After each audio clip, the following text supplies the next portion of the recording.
देखा केशवा, क्या वो मेरे समान है? उससे टकराकर हमारा रथ केवल 2 कदम पीछे हुआ है, और मेरे अस्त्र से उसका रथ 10 कदम पीछे गया है। सुनो धनंजय, तुम्हारा रथ स्वयं अग्निदेव की भेंट है, और तुम्हारे ध्वज पर श्री हनुमान साक्षात तुम्हारी रक्षा करें। अंजनी पुत्र पवन सुत नामा, और मैं तीनों लोक का प्रभु तुम्हारा साथी। इसके पश्चात शत्रु ने तुम्हें 2 पद पीछे कर दिया। कल्पना करो अर्जुन, तुम्हारे सामने जो खड़ा है वो कोई साधारण योद्धा नहीं, सूर्य देव का तेज है इसकी आंखों में। इतिहास में इसका नाम अमर रहेगा, सूर्य पुत्र वैकर्तन कर्ण।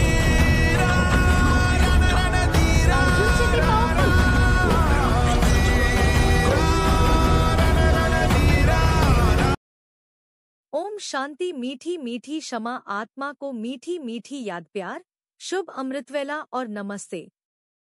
सतो, रजो और तमो के अविनाशी कल्याणकारी और सत्य असत्य के अनूठे ड्रामा प्लान अनुसार तमो की घनघोर रात्रि में जब देहभान, जातिवाद, देह के अनेक धर्म और उनकी अनेक मतों करता भान करने कराने वाले, बड़ा छोटा, ऊंच नीच, विशेष निकृष्ट जैसे अहंकारी रोल्स की भूमिकाएं होती है। ड्रामा के इस रंगीन पहर के बाद अमृतवेला के सीन आते हैं, जहां इस घनघोर तमो करताभान एक पक्ष में अपनी अति की बढ़ता ही है, और साथ ही दूसरे पक्ष में सत्य संकल्पों की रोशनी का परसेंट वाइज इमर्ज होना शुरू होता है। यहाँ तमो संकल्प और सतो का परसेंट वाइज संगम होता है। इस सतो के 1% संकल्पों की शुरुआत को द्वैतवाद के समय अनुसार अलग से शिव परमात्मा की प्रवेशता के सिद्धांत को पानी मिलता है। अब ड्रामा में ऐसा पहर आता है जिससे ये देहभान का अंधेरा नंबर की दुनिया में परमात्मा को, जो कि सतो प्रधानता की 100% परिपक्वता है, उसकी 1% की भूमिका को किसी देह के खुटे से बांध देते हैं और कहा जाता है इसमें प्रवेश है। इसकी भी इस देह के नाम, रूप, देश, काल से पहचान है। भल उसको किसी देह जगत की पहचान की जरूरत नहीं, क्योंकि वो तो खुद देह जगत को एक पहचान देने वाला है।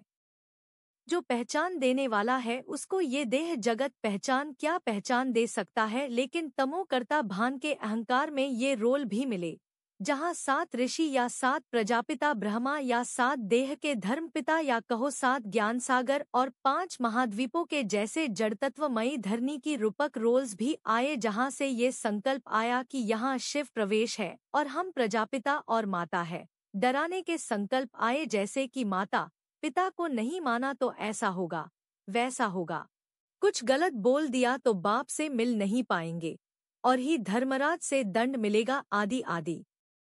कर्ताभान या कहो करण करावनहार या कारण, जो ड्रामा प्लान अनुसार ब्रह्मा की रात का विजय पताका फहराने वाला रोल है, जिसमें देह से पावन ब्राह्मण और पतित शूद्र होने का पूरा ड्रामा का शक्तिशाली पहर है। इसी सत्य संकल्पों के इमर्ज के सीन में एक तरफ सत्य अपने असली पहचान, देह के संबंध, देह के पदार्थ और देह के धर्मों से ऊपर हो निराकारी, निर्विकारी और निरहंकारी अकर्ता आत्मा एक्टर स्मृति के साथ ड्रामा के दंड को हाथ में लेते हैं और अपनी मंजिल शूद्र से ब्रह्मा आदि दैवी संस्कार युक्त निराकारी शक्ति के संस्कार वाला ब्राह्मण के सीन भी होते हैं अर्जुन पक्ष।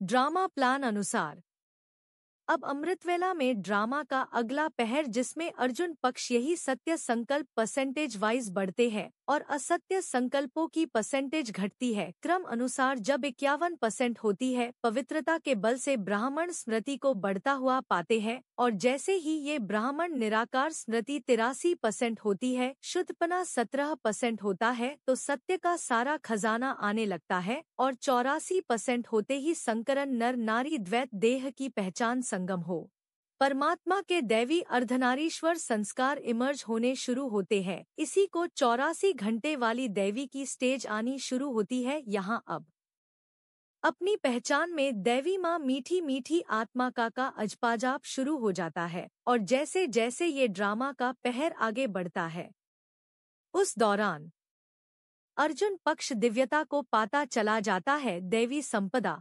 शक्ति और गुण को धारण कर लेता है और दूसरी तरफ करण पक्ष अपनी देह के खुटे से बंधे परमात्मा स्वरूप की पताका से देह की धारणाओं के अनुरूप विस्तार को या कहो परमब्रह्म की देहभानी अक्षोहिणी बाहुबल को अपने में बड़े लेवल पर समेट लेता है और अपनी विजय का डंका चारों बढ़ाता हुआ देखता है।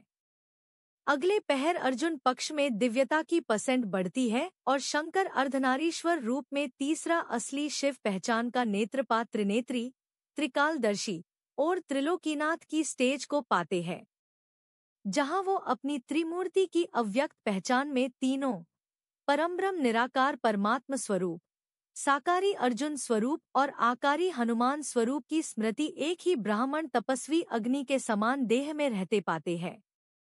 क्योंकि अर्जुन पक्ष का अस्तित्व कल्प वृक्ष के दोनों निराकार बीज और साकार देह की सृष्टि के ब्रह्मा के दिन और ब्रह्मा की रात को संजोए हुए है, दूसरी तरफ करण पक्ष सिर्फ साकार देह की सृष्टि के ब्रह्मा के दिन और ब्रह्मा की रात को संजोए रखता है।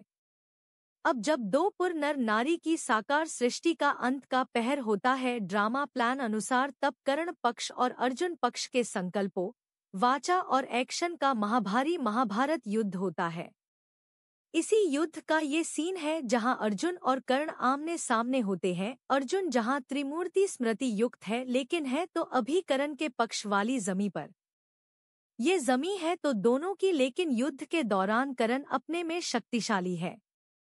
अब इस संकल्पों, वाचा और एक्शन के युद्ध में अर्जुन पक्ष त्रिमूर्ति निराकार अस्तित्व के साथ कर्ण पक्ष की जमीन पर कर्ण के संकल्पों, वाचा और एक्शन से हिलते जरूर है, क्योंकि ये पक्ष भी पूरा इन्होंने पार किया है। दूसरी तरफ कर्ण के पैरों तले पूरा भूकंप आता है, क्योंकि उसको तो मर्ज होना है ही ड्रामा प्लान अनुसार। लेकिन युद्ध का पहर भी काफी लंबा है ड्रामा प्लान अनुसार, और जीत अर्जुन पक्ष की होती है। दैवी स्वरूप की होनी है, क्योंकि ड्रामा का अगला पहर इसी दैवी बीज स्वरूप निराकार का है, जिसे निराकार परमात्मा सूर्य की दुनिया है। ओम शांति। साक्षी भव।